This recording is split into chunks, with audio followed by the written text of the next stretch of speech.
Bonjour, bonjour, c'est le podcast de l'externe, c'est Robin qui vous parle et j'espère que vous allez bien aujourd'hui pour ce nouvel épisode de gynéco cette fois-ci sur les algies pelviennes de la femme ou chez la femme, c'est écrit sur l'item LISA.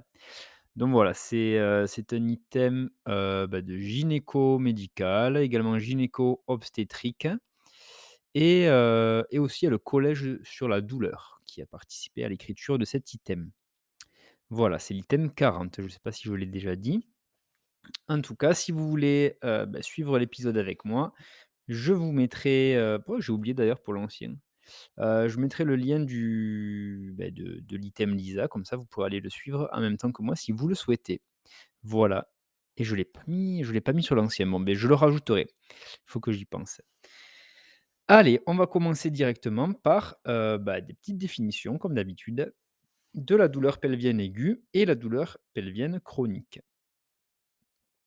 Alors, pour commencer, les algies pelviennes, elles désignent l'ensemble des symptômes douloureux, qu'ils soient spontanés ou provoqués, et qui surviennent dans la région du pelvis.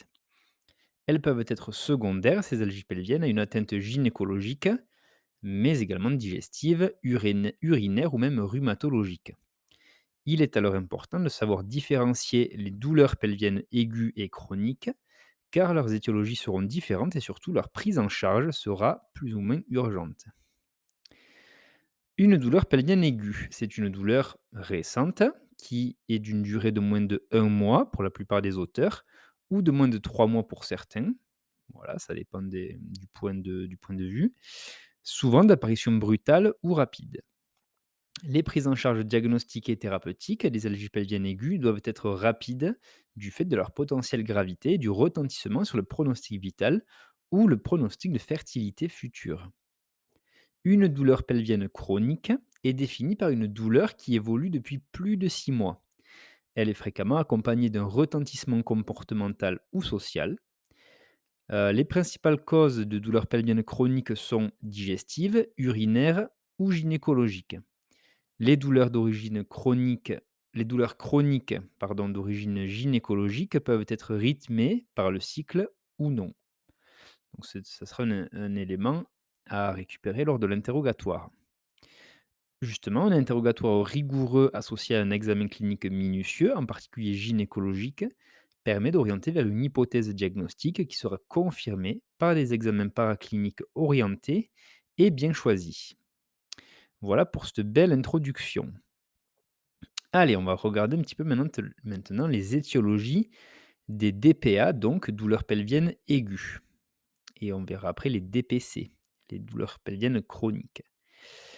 Donc, une douleur pelvienne aiguë peut être d'origine génitale, mais également extragénitale. Bien que nous allions nous intéresser particulièrement aux douleurs d'origine gynécologique, il est important d'éliminer les causes non gynécologiques, bien sûr, qui peuvent présenter les mêmes symptômes. En effet, il y a des étiologies digestives ou urinaires qui peuvent être responsables de douleurs pelviennes aiguës et qui vont être du coup associées à des douleurs abdominales qui vont nécessiter alors une prise en charge adéquate et spécialisée. Donc pour les étiologies digestives, en premier lieu, on aura l'appendicite, la sigmoïdite, donc appendicite plutôt fossiliaque droite, sigmoïdite plutôt fossiliaque gauche, occlusion digestive, donc là, ça dépend le niveau de l'occlusion, mais c'est généralement un peu plus diffus. Et les étiologies urinaires, eh bien, on aura la pyélonéphrite ou la colique néphrétique en premier lieu, ou en premier plan plutôt. Voilà. Donc, de par leur fréquence et leur pronostic, les principales hypothèses diagnostiques d'origine gynécologique qu'il faut connaître et rechercher devant une douleur pelvienne aiguë vont être la grossesse extra-utérine, la torsion d'annexe, l'infection génitale haute ou la rupture hémorragique d'un kyste ovarien. Donc je redis les quatre plus grosses, hypothèses diagnostiques gynécologiques, ça va être la GEU, la grossesse extra-utérine, la torsion d'annexe, l'infection génitale haute et quatrième hypothèse diagnostique, la rupture hémorragique d'un kyste ovarien, notamment dans le syndrome des ovaires polykystiques, dont je crois que nous avons fait l'item, non? À moins que je ne me trompe. Je crois que je me trompe effectivement. J'avais fait la polykystose rénale, mais non, le SOPK, je l'ai pas fait du tout, donc peut-être qu'on va en parler là, on va voir. Je sais même pas s'il y a un item, dédié à ça. Bref, on continue. La nécrobiose aseptique, ça c'est une complication possible d'un fibrome utérin, ainsi que la fausse couche spontanée ou encore le syndrome d'hyperstimulation ovarienne chez une femme qui a souvent été traitée dans le mois précédent par une stimulation ovarienne dans le cadre d'une prise en charge en AMP. Prise en charge en AMP, qu'est-ce que ça veut dire? Je vais regarder ça de suite. En assistance médicale à la procréation. OK. Donc voilà, je reviens sur la page du cours. Donc voilà, pour ces femmes-là qui ont une stimulation ovarienne, et bien la nécrobiose aseptique et la fausse couche spontanée restent des causes de douleurs pelviennes aiguës qui sont également évoquées selon le contexte. Voilà, donc souvent le contexte d'une prise en charge en AMP donc purée, je suis con, j'ai oublié. Ah, assistance médicale à la procréation, voilà. Excusez-moi, c'est un peu tard là et j'ai zéro mémoire. Donc, la physiopathologie des DPA et des DPC, donc douleurs pelviennes aiguës et chroniques. La physiopathologie des douleurs pelviennes chroniques, dans un premier temps, fait interagir différents facteurs, qui soient à la fois hormonaux, psychologiques, anatomiques, neurologiques, etc. Donc c'est vraiment plurifactoriel. Et il existe différentes hypothèses qui interviennent dans la physiopathologie des douleurs pelviennes chroniques. Premièrement, on va avoir l'hypothèse ischémique, qui est secondaire aux contractions utérines pendant les règles, et également à une hyperactivité de l'utérus dans certaines situations. Les prostaglandines seraient responsables d'une augmentation de la contractilité des cellules musculaires lisses, du myomètre, ce qui provoquerait un phénomène d'ischémie qui pourrait être douloureux. Donc ça, c'est pour l'hypothèse ischémique. Après, on va avoir l'hypothèse spasmodique. Là, ça pourrait être secondaire à un retard à l'ouverture du canal cervical qui est dû à un tonus du sphincter cervico-isthmique non coordonné avec le cycle et avec la chute de la progestérone, ce qui va induire une résistance cervicale à l'évacuation des règles. Il y a les prostaglandines qui interviendraient également au niveau cervical, ce qui provoquerait une gêne à l'écoulement du sang. Voilà, donc l'hypothèse spasmodique, c'est, l'ouverture du canal cervical qui n'est pas, coordonnée avec le cycle et du coup, on aurait une résistance au niveau du col utérin à l'évacuation des règles. Ce qui ferait du coup une gêne à l'écoulement du sang et donc une douleur plutôt spasmodique du coup. Ensuite, donc on a fait l'hypothèse ischémique, on a vu l'hypothèse spasmodique et il y a aussi l'hypothèse congestive. Donc là, ça serait plutôt secondaire à certains facteurs hormonaux et des facteurs responsables de stase pelvienne, notamment la constipation, la faiblesse musculaire au niveau du pelvis, des varices pelviennes également, et ceci peut expliquer certaines douleurs chroniques. Voilà, donc tous les facteurs responsables de stase pelvienne. Stase veineuse, hein, a fortiori. Ensuite, le rôle des facteurs hormonaux. Ça peut aussi entrer en compte dans les douleurs pelviennes chroniques. Donc là, le déséquilibre de la balance œstroprogestative en deuxième partie de cycle, au profit des œstrogènes, donc plus d'œstrogènes que de progestérone, peut être responsable de certaines douleurs chroniques pelviennes avec des phénomènes de congestion.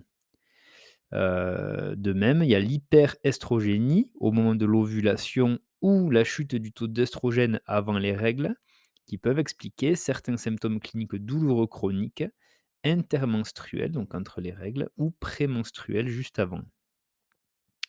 Voilà pour les facteurs hormonaux. Et enfin, il y a la place des facteurs psychologiques qui rentrent aussi en compte. C'est difficile à évaluer, mais ce n'est pas négligeable.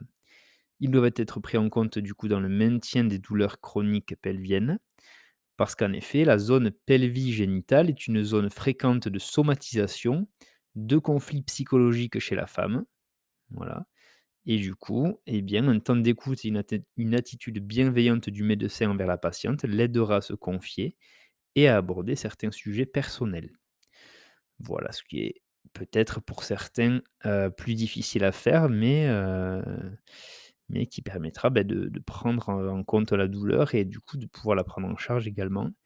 Ce qui est une plainte fréquente des femmes, les douleurs gynécologiques notamment, voilà, pendant les règles, ça peut arriver, mais c'est assez fréquent. Donc, il faut prendre en compte vraiment la souffrance psychologique de certaines femmes.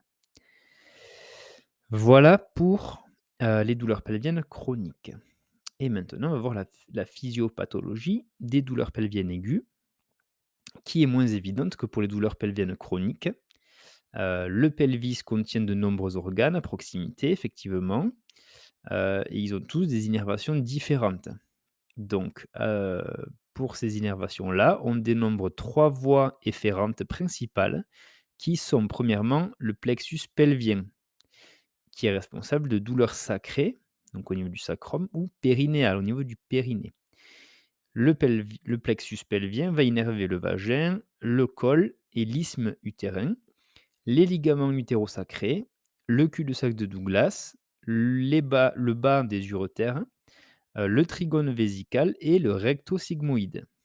Donc là, le plexus pelvien, il innerve une bonne partie de toute la région périnéale et sacrée. Ensuite, on va avoir le plexus hypogastrique. Donc lui, il est responsable de douleurs hypogastriques, comme son nom l'indique. Il innerve le corps utérin, le tiers proximal des trompes, le ligament large et la calotte vésicale, donc le dessus, la partie crâniale, on va dire, de la vessie. Et enfin, il y a le plexus aortique qui est responsable, lui, de douleurs en fosse iliaque, flanc et fosse lombaire. Il innerve les ovaires, la portion distale des trompes et les uretères rétro-ligamentaires. Voilà, donc en fait, ça va du plus bas au plus haut. Le plexus pelvien, le plexus hypogastrique et le plexus aortique au-dessus. Voilà pour la physiopathologie des douleurs pelviennes aiguës, qui sont liées à l'atteinte de ces voies efférentes principales. Allez, donc, maintenant, on va voir un petit peu les éléments de l'interrogatoire et de l'examen clinique qui vont être utiles au diagnostic des douleurs pelviennes aiguës. L'interrogatoire orienté pour explorer les douleurs pelviennes aiguës doit comporter déjà la date d'apparition des douleurs. Douleur pelvienne aiguë sera plutôt récent. Ensuite, on va chercher l'évolution de la douleur. Pour les douleurs pelviennes aiguës, toujours, c'est généralement rapide. Le type de douleur, donc est-ce que c'est un coup de poignard, une torsion, une colique, une irradiation, etc. On va rechercher ensuite la date des dernières règles. On va rechercher également les antécédents, donc qu'ils soient gynécologiques, obstétricaux, chirurgicaux. On va questionner la femme sur la présence d'une contraception ou pas. On va rechercher également les signes associés, donc s'il y a un syndrome infectieux, des nausées, des vomissements, des signes fonctionnels urinaires, des signes sympathiques de grossesse ou des métrorragies notamment. On va rechercher s'il y a, des positions antalgiques ou des choses qui permettent de diminuer la douleur et on va également, rechercher la présence de conduites à risque, notamment les rapports sexuels non protégés. Oui, on ne parle pas de conduire une voiture, à fond la caisse, hein. Voilà, même si c'est une conduite à risque. Lol. Bon bref. Un examen clinique minutieux et rigoureux est un temps essentiel dans l'exploration des douleurs pelviennes aiguës. Il est généralement plus performant et informatif que pour les douleurs pelviennes chroniques. Voilà. Selon l'étiologie, les éléments retrouvés à l'interrogatoire et à l'examen clinique différeront et permettront d'orienter, voire de confirmer le diagnostic. Donc là, on a un petit tableau qui reprend les quatre plus fréquentes causes qu'on avait vues, enfin, hypothèses gynécologiques. Donc si on reprend, c'est la GEU, la torsion d'annexe, la rupture hémorragique de kyste ou l'IGH, donc l'infection génitale haute. À l'interrogatoire pour la GEU, on va avoir des douleurs pelviennes aiguës, plus des métrorragies, plus un retard des règles et également des signes sympathiques de grossesse. Les nausées, les vomissements, une tension mammaire, etc. Au niveau des facteurs de risque, on peut avoir des antécédents d'infection génitale haute, de chirurgie, on va rechercher le tabagisme actif et l'assistance à l'assistance médicale à la procréation, l'AMP. Voilà pour l'interrogatoire de la GEU et pour l'examen clinique, eh bien, on va avoir une contracture généralement, plus une douleur provoquée et une masse latéro-utérine. Voilà pour la GEU. Pour la torsion d'annexe maintenant. À l'interrogatoire, on va avoir une douleur brutale qui sera aussi intense, avec des signes digestifs la plupart du temps, donc des nausées, des vomissements, un arrêt des gaz et on aura une position antalgique dite en chien de fusil. Voilà, c'est un peu, en PLS avec les genoux remontés contre la poitrine quasiment. Voilà et on peut avoir également des antécédents de kyste ovarien connus. À l'examen clinique, pour la torsion d'annexe, on aura une défense abdominale, une contracture, un météorisme, une douleur latéro-utérine également au toucher vaginal. Voilà ce qu'on peut avoir à l'examen clinique de la torsion d'annexe. Pour la rupture hémorragique de kyste ovarien, à l'interrogatoire, on va pouvoir rechercher des douleurs brutales, intenses, une scapulalgie aiguë qui serait possible, et on va rechercher des antécédents de kyste ovarien également. Bien sûr, il faut avoir un antécédent de kyste ovarien pour avoir une rupture hémorragique de kyste, mais bon, des fois, ça sera jamais découvert, donc voilà, si la femme le sait, tant mieux et on va aller le rechercher à l'interrogatoire. À l'examen clinique, on aura une défense abdominale, une contracture. Donc là, pour l'instant, c'est tout ce qu'on peut avoir. On va avoir une douleur au toucher vaginal, une douleur également dans le cul-de-sac de Douglas et on peut avoir aussi une instabilité hémodynamique. Notamment si, voilà, si c'est très hémorragique, cette rupture de kyste, eh bien, on peut avoir une tachycardie, une baisse de la pression artérielle, etc. Et enfin, pour l'infection génitale haute, là, à l'interrogatoire, ben, les douleurs seront plus modérées. L'installation se fait de manière plus lente. On aura également un syndrome infectieux et on va rechercher des facteurs de risque, notamment les rapports sexuels non protégés, les multiples partenaires, des gestes récents endo-utérins, etc. Et pour, l'examen clinique des infections génitales hautes, on pourra avoir une défense abdominale, une fébricule, une douleur à la palpation et à la mobilisation utérine, un empattement latéro-utérin et également dans le Douglas et on peut avoir une douleur en hypocondre droit, ce qui pourrait signer une périhépatite. Voilà et on aura également en principal la leucorrhée et plus ou moins les métrorragies. Voilà pour, les principales causes, et ce qu'il faut rechercher à l'interrogatoire et à l'examen clinique.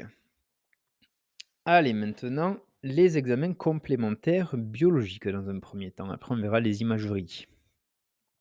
Donc, les principaux examens complémentaires biologiques à réaliser devant une douleur abdominale aiguë vont être en premier lieu le dosage quantitatif des bêta-HCG plasmatiques pour éliminer une grossesse.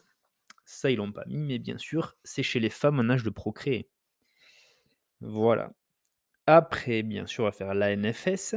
Donc, on va rechercher une anémie, des signes de gravité d'hémorragie interne qui peut être secondaire à la rupture d'un kyste ou de GEU.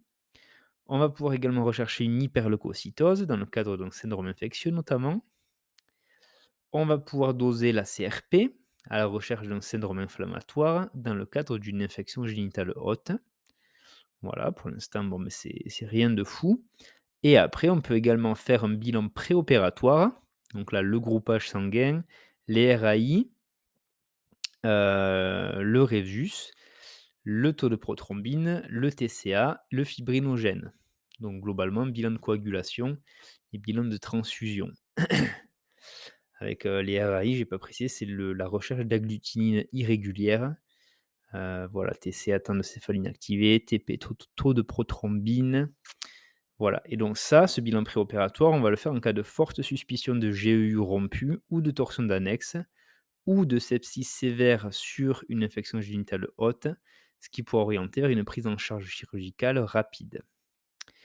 Et enfin, on peut faire également des prélèvements bactériologiques qui seront également réalisés au niveau vaginal, cervical, pas au niveau du cou, mais du col utérin.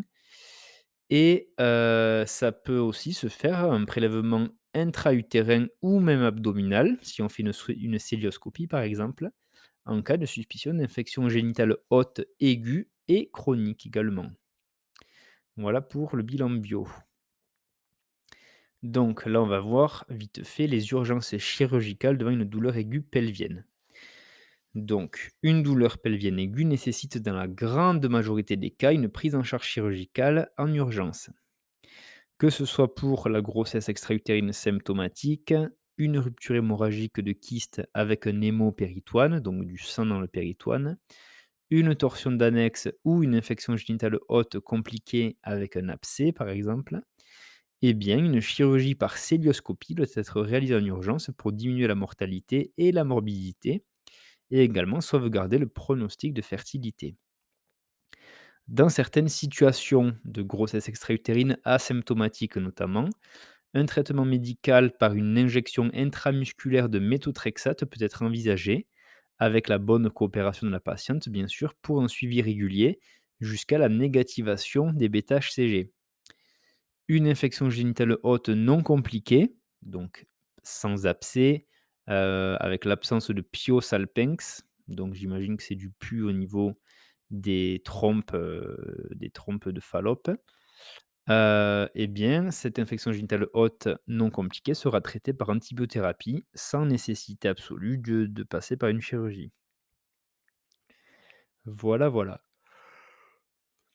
Allez, maintenant, on va, essayer de pouvoir distinguer les douleurs chroniques des douleurs aiguës. Donc déjà, l'interrogatoire nous dit: «Mettre la femme en confiance». Ça, bien sûr, ça va de soi. Alors, on a un petit tableau comparatif, pour la douleur pelvienne aiguë et chronique. Donc pour la douleur pelvienne aiguë, on aura une douleur subite, alors que pour la chronique, on aura plutôt une douleur cyclique, ou pas d'ailleurs, mais ce sera plutôt, voilà, ça elle reviendra régulièrement bien sûr. Donc modifiée par le cycle ou pas. La date d'apparition sera récente pour l'aigu et plus lointaine pour la chronique, jusque-là c'est logique. L'évolution de la douleur est généralement rapide pour l'aigu et elle dure depuis plus de 6 mois pour la chronique. Le type de douleur, bon, on en a un peu parlé, mais c'est coup de poignard, torsion, colique, irradiation pour la pelvienne aiguë et pour la pelvienne chronique, ça sera une intensité, qui sera plutôt permanente ou intermittente. Voilà. On va rechercher la date des dernières règles, bien sûr, surtout pour, l'aigu. Pour la pelvienne chronique, on va chercher le moment d'apparition dans le cycle. Est-ce que c'est juste un prémenstruel? Est-ce que c'est une dysménorrhée, donc règle douloureuse? Est-ce que c'est intermenstruel, donc entre les règles? Voilà. On va rechercher les signes associés. Donc dans la douleur pelvienne aiguë, ça sera le syndrome infectieux, les nausées, les vomissements, les signes fonctionnels urinaires, les signes sympathiques de grossesse, ça on les a déjà vus, les métrorragies également. Voilà, tac, tac, tac. Les signes associés pour la douleur pelvienne chronique, ce sera plutôt des céphalées, des lombalgies, des diarrhées ou au contraire de la constipation, des métrorragies, des dyspareunies ou de l'infertilité. Dyspareunie, je veux pas dire de bêtises, mais je crois que c'est les douleurs pendant les rapports. Tac, tac, tac, ouais, c'est ça. Pendant et après aussi les rapports sexuels. Voilà pour la dyspareunie. Donc ça peut être, des signes associés, notamment dans la douleur pelvienne chronique. Voilà. Tac, tac, tac. Le type de douleur, je ne l'ai pas dit, mais pour les douleurs pelviennes chroniques, ça sera plutôt des types de pesanteur, de tiraillement, de picotement, voire même d'irradiation. Donc ça pourrait aller, irradier dans une autre partie et souvent même, en fosse lombaire, ou au contraire vers le haut, donc les scapulalgies et cetera. Voilà. Tac, tac, tac. Donc bien sûr, pour les 2, on va rechercher les antécédents gynécologiques, obstétricaux et chirurgicaux. Voilà. On va rechercher également la contraception pour, notamment les douleurs pelviennes chroniques. Mais également présence d'une contraception, donc voilà, pour les douleurs, pelviennes aiguës. Donc ça, on va le demander dans les 2 cas, dans tous les cas. Et on va également rechercher la présence de conduites à risque, notamment les rapports sexuels non protégés et le retentissement comportemental, social ou psychologique, ça sera plutôt pour les douleurs pelviennes chroniques. Voilà, donc on a vu les principales étiologies des douleurs pelviennes aiguës. Maintenant, on va voir les principales étiologies des douleurs pelviennes chroniques. Donc on rappelle que ce sont des douleurs qui évoluent depuis plus de 6 mois et elles peuvent être cycliques, c'est-à-dire rythmées par le cycle menstruel. Voilà, ça c'est pour les douleurs pelviennes chroniques cycliques et il y a aussi les non cycliques. Donc le cycle menstruel, pardon, n'aura pas d'impact sur, la survenue des douleurs. On va commencer par celle-ci justement, par les douleurs pelviennes chroniques non cycliques. Alors, il y a des douleurs, d'origine extragénitale et des douleurs d'origine génitale.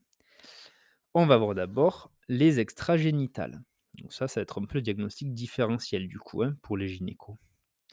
Donc, pour les douleurs d'origine extragénitale non cycliques, on peut avoir des origines digestives, qui seraient secondaires entre autres à une colite, une maladie inflammatoire, une endométriose digestive.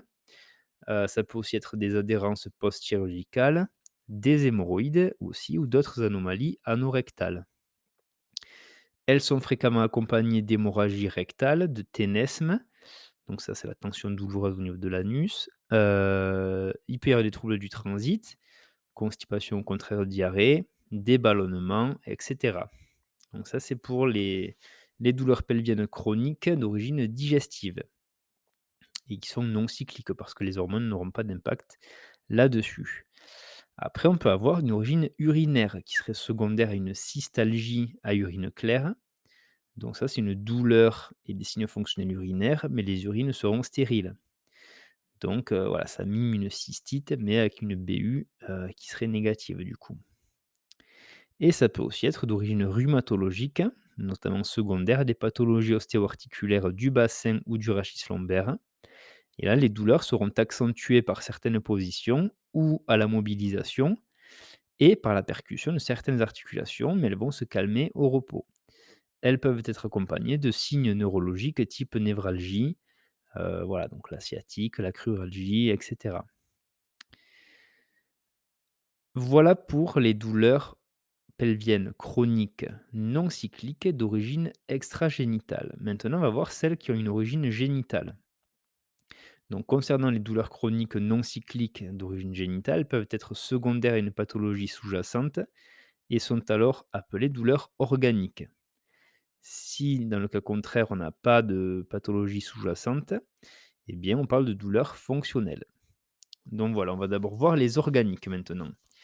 Donc là, les causes principales de douleurs pelviennes chroniques non cycliques organiques sont notamment les infections génitales chroniques ou subaiguës, qui ont généralement un tableau clinique peu intense du point de vue infectieux, contrairement aux infections génitales hautes aiguës. Donc là, il peut s'agir d'une infection vulvo-vaginale, cervicale, d'une endométrite chronique ou encore d'une infection annexielle subaiguë. Ensuite, on peut avoir des troubles de la statique pelvienne, en particulier le syndrome de Masters et Allens, qui est secondaire à un déficit des moyens de fixation de la zone cervico-isthmique, en particulier des ligaments utérosacrés, donc les ligaments qui relient l'utérus au sacrum. Et ça, c'est généralement acquis après un accouchement traumatique ou une naissance d'un enfant macrosome. Donc en d'autres termes plus simples, un gros bébé. Voilà. Donc ça provoque des douleurs basses avec la sensation de pesanteur qui diminue en position allongée, mais ça va s'accentuer à l'orthostatisme, donc debout, ou à l'effort également, ça peut s'accentuer, et il y aura des dyspareunies profondes généralement. L'utérus est en général très mobile à l'examen gynécologique, parce que les ligaments seront un peu distendus du coup, et le toucher vaginal peut reproduire les douleurs en question. Voilà pour les troubles de la statique pelvienne, en particulier le syndrome de Masters et Allens. Donc déficit des moyens de fixation de la zone cervico-isthmique et en particulier les ligaments utérosacrés. Après, on peut avoir le syndrome de congestion pelvienne. Donc ça, c'est plutôt secondaire à des douleurs, non pardon, secondaire à la présence de varices pelviennes ou ovariennes et les douleurs, elles apparaissent généralement après les grossesses et elles sont accentuées à la station debout ou par les rapports sexuels. Voilà, je relance l'enregistrement parce que ça fait une demi heure que ça enregistre Et donc on passe à l'endométriose pelvienne. Donc ça peut également donner des douleurs non cycliques. Elle peut expliquer une rétroversion utérine douloureuse par effet de rétraction. Et là, il s'agit de douleurs d'allure permanente en toile de fond qui sont associées à des épisodes douloureux cycliques. Voilà. Donc généralement, l'endométriose pelvienne, c'est une douleur chronique cyclique, mais non cyclique, donc sans que les cycles menstruels agissent dessus, eh bien, on a une douleur permanente en toile de fond, voilà. Donc ça, c'était les douleurs pelviennes non cycliques organiques. Infection génitale chronique, trouble de la statique pelvienne, syndrome de congestion pelvienne et endométriose pelvienne. On en a 4. Après, on va voir maintenant les douleurs pelviennes cycliques, mais fonctionnelles cette fois-ci. Donc là, pour ce qui est des causes principales de douleurs pelviennes chroniques non cycliques fonctionnelles, c'est-à-dire sans substratum anatomique sous-jacent, donc sans pathologie sous-jacente, eh bien, il est important d'évoquer les douleurs séquelaires de la cicatrice d'épisiotomie pour les femmes qui ont accouché et qui ont dû subir, on va dire, ou bénéficier, mais bon, là, je dirais plus subir une épisiotomie.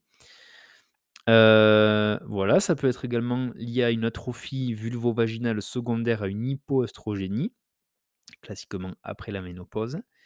Et ça peut aussi être accompagné d'une moins bonne lubrification au moment des rapports.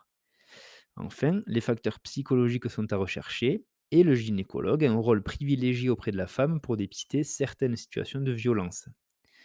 Voilà. Dans les douleurs psychogènes, il peut également y avoir une recrudescence des douleurs au moment des menstruations.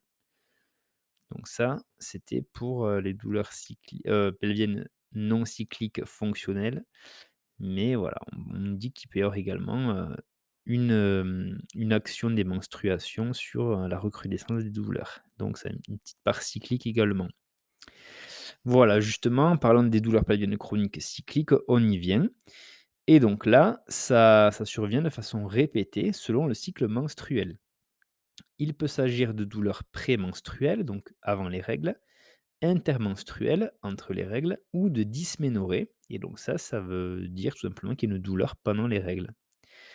Les principales étiologies à connaître, ça va être le syndrome prémenstruel.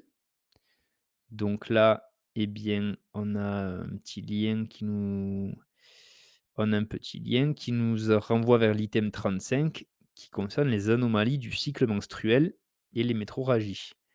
Donc ça, c'est un item, qu'on fera plus tard, le moment venu, donc voilà. Il faudra venir le réécouter, concernant le syndrome prémenstruel.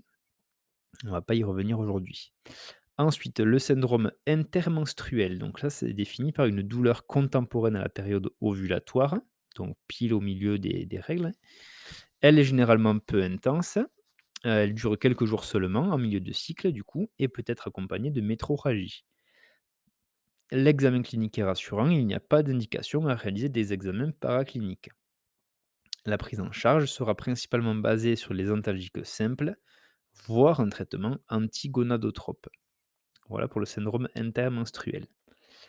Pour les dysménorrhées, donc ça c'est défini par les douleurs pelviennes contemporaines aux règles, qui sont accompagnées de temps en temps de troubles digestifs, urinaires, des céphalées, des œdèmes et d'autres symptômes qui sont aussi retrouvés dans le syndrome prémenstruel, qu'on reverra plus tard lorsqu'on fera l'item 35. Elles peuvent être secondaires également et sont donc appelées organiques, c'est-à-dire symptomatiques d'une pathologie sous-jacente et elles peuvent être fonctionnelles, ces dysménorrhées, si aucune particularité ou anomalie anatomique n'est retrouvée. Voilà. Heu, donc les étiologies de dysménorrhée organique. Là, on va voir spécifiquement les étiologies des dysménorrhées. Donc on va commencer par les dysménorrhées organiques. Et donc là, en premier lieu, l'endométriose. Donc là, ça tombe bien, on a fait un épisode sur ça. Donc si tu ne t'en souviens pas, eh bien je t'écoute, allez le réécouter. Voilà, il était très intéressant. Donc là, on va le rappeler rapidement. C'est un développement de tissu endométrial en dehors de son site habituel qui se situe dans l'utérus du coup.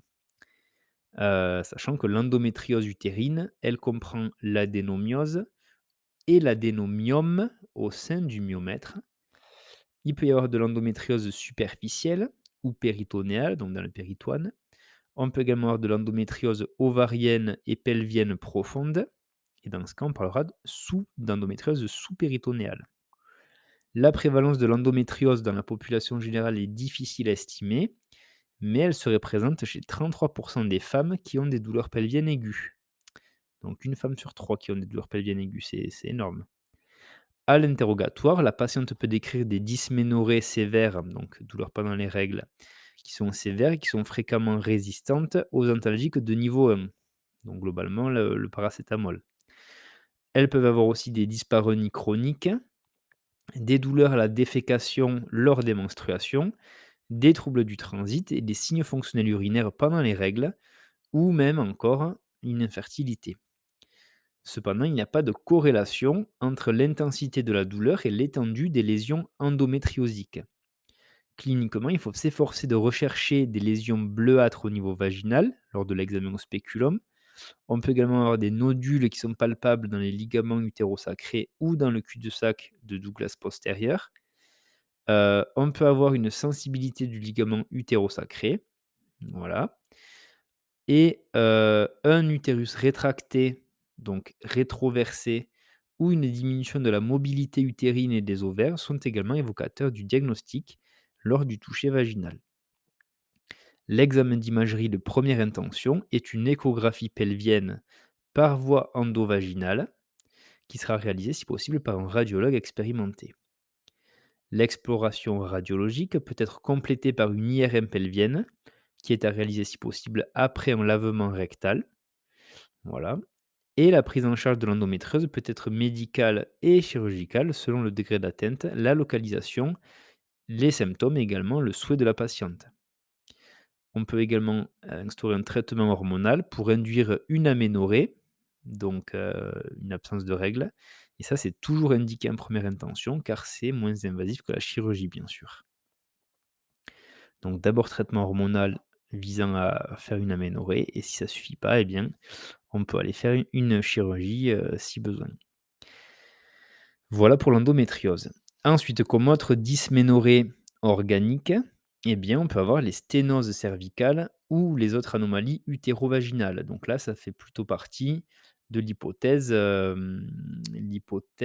comment on a dit, spasmodique. Et donc ça, ces sténoses cervicales peuvent être acquises, par exemple des synéchies après un geste endo-utérin, un cancer du col, une chirurgie cervicale, etc. Ou sinon, ça peut être congénital avec des douleurs cycliques qui sont apparues rapidement après la puberté. Et dans ce cas, il s'agit de douleurs aiguës cycliques à type de crampes ou coliques spasmodiques. Voilà, c'est pour ça qu'on parlait de l'hypothèse spasmodique, qui va débuter avec le début des règles et qui va s'intensifier pendant toute la période de saignement. Parce qu'on aura un peu une rétention des règles dans l'utérus liée à la sténose cervicale. Donc un rétrécissement du col et une gêne à l'écoulement des règles. Voilà, donc ça va mettre de la tension plus loin et faire ces douleurs à type de crampe ou de colique spasmodique, voilà. Donc là, on a vu les principales étiologies des dysménorrhées organiques, endométriose et sténose cervicale. Maintenant, on va voir les étiologies des dysménorrhées fonctionnelles. Et donc ça, eh bien, il faut savoir que leur prévalence est élevée chez les femmes de 20-24 ans, puis ça semble ensuite diminuer avec l'âge. Leur étiologie se rapproche de celle des douleurs pelviennes chroniques non cycliques fonctionnelles, c'est-à-dire plutôt psychogènes. Il s'agit bien sûr d'un diagnostic d'élimination. Voilà. Bien que facilement évoqué, le diagnostic n'est pas facile à poser et la tentation de prescrire et de répéter de nombreux examens paracliniques, en particulier d'imagerie, est importante.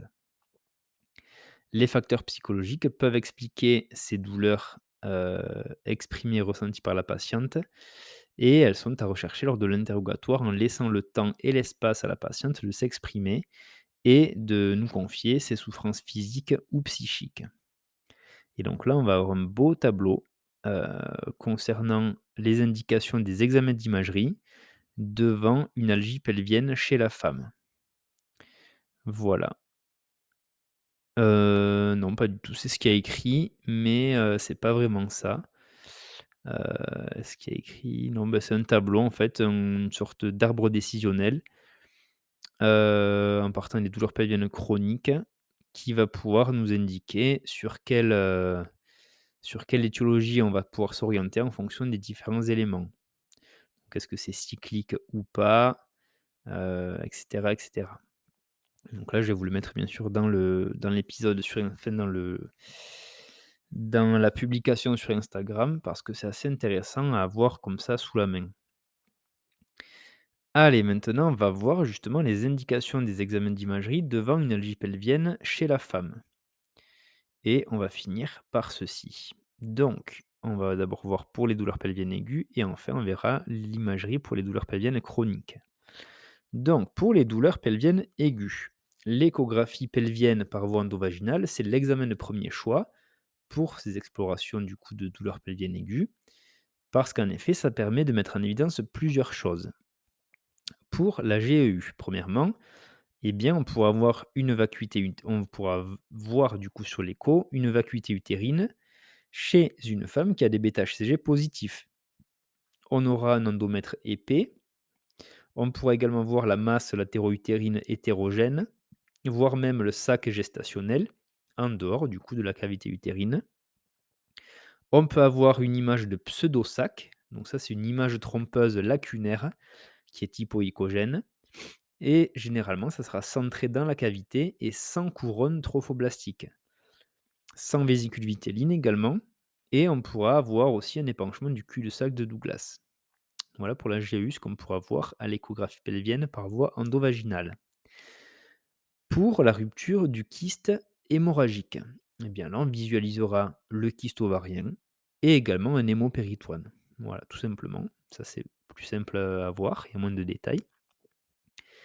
Pour la torsion d'annexe, on pourra visualiser un ovaire qui serait augmenté de taille avec une anomalie de sa vascularisation en Doppler notamment.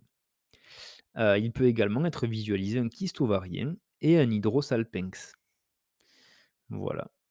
Et pour l'infection génitale haute, ben là, on pourra voir à l'écho des complications infectieuses, type d'abcès tubo-ovarien ou ovarien directement. Également d'épanchement dans le cul-de-sac de Douglas. Et voilà pour les échographies pelviennes par voie endovaginale, qui est donc l'examen de premier choix.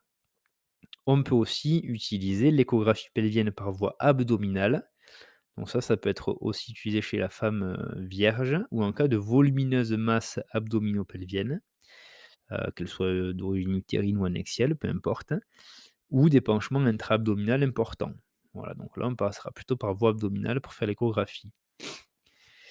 Et enfin, une TDM, donc un scanner abdominopelvien avec injection doit être discuté en cas de doute sur un diagnostic différentiel et notamment les pathologies digestives aiguës type appendicite, sigmoïdite, occlusion ou également pour, les pathologies urinaires. Et bien sûr, tout examen d'imagerie complémentaire ne doit pas faire retarder la prise en charge chirurgicale urgente. Donc ça, bien, on le fait, en urgence, bien sûr, sans attendre plusieurs jours qu'un examen se libère, quoi, hein. Voilà pour les douleurs pelviennes aiguës. Pour les douleurs pelviennes chroniques, donc là, l'échographie pelvienne est en général moins pertinent pour les douleurs pelviennes chroniques. Cependant, elle peut rester utile dans le cadre de la recherche d'endométriose si elle est réalisée par un radiologue ou un gynécologue expérimenté. Voilà. Ce qu'on peut rechercher, ça peut être aussi les kystes ovariens, des endométriomes par exemple. On peut également rechercher un épaississement des ligaments utérosacrés, des nodules de la cloison recto-vaginale ou de la paroi vésicale. Voilà. Et des signes évocateurs de lésions d'endométriose, on peut en avoir, notamment l'utérus rétroversé qui serait peu mobile. Voilà. Et à l'échographie, ce qu'on peut également visualiser, ce serait les lésions d'adénomiose. Donc là, on aurait un utérus globuleux avec un épaississement du mur postérieur notamment, un myomètre hétérogène. Voilà, on peut avoir aussi un kyste myométrial et une disparition de la jonction endomètre-myomètre. Voilà, tout ça serait un peu mélangé et donc ça c'est, typique des lésions d'adénomiose. Voilà et l'exploration radiologique des douleurs pelviennes chroniques peut être complétée également par une IRM pelvienne, parce que là, bien sûr, on aura un peu plus le temps d'aller rechercher, l'étiologie. Voilà pour cet épisode sur les algies pelviennes chez la femme. Donc franchement, je pensais que ça allait être court, et bah, au final, ça fait un bon chapitre, voilà, d'à peu près 45 minutes. Donc j'espère que ça vous aura plu et pas trop perdu, et embrouillé l'esprit. Donc après, vous pouvez le réécouter en plusieurs fois, bien sûr. Voilà, je vais m'arrêter là. Je vous dis, déjà un grand merci parce que, vous continuez à mettre des notes sur le podcast et ça fait super plaisir. Donc n'hésitez pas à aller mettre 5 étoiles sur le podcast. On est bientôt à plus de 100 évaluations et ça, je trouve que c'est vraiment top. J'ai vu aussi juste avant de lancer qu'on était à plus de 30 000 écoutes sur le podcast. Donc avec tous les épisodes cumulés, donc vous êtes plus de 30 000 écoutes, au total. Donc ça fait super plaisir, hein. Ça fait moins d'1 an qu'on a commencé et j'ai l'impression qu'on a déjà un podcast qui a bien, bien évolué. Donc on va continuer comme ça. Moi, je vais pas m'arrêter en si bon chemin. Franchement, ça me fait toujours autant plaisir de le faire et puis, voilà, je vous dis, donc ça va sortir mercredi. Donc je vous dis, à vendredi pour le prochain épisode qui portera sur alors attendez, petit suspense, ça sera de l'urologie. Voilà, bon, je sais pas encore sur quoi, je verrai ça au dernier moment, mais voilà, on va faire de l'urologie. Allez, je vous souhaite à tous une bonne journée, de bonnes révisions, travaillez bien, prenez soin de vous et à vendredi. Ciao, ciao.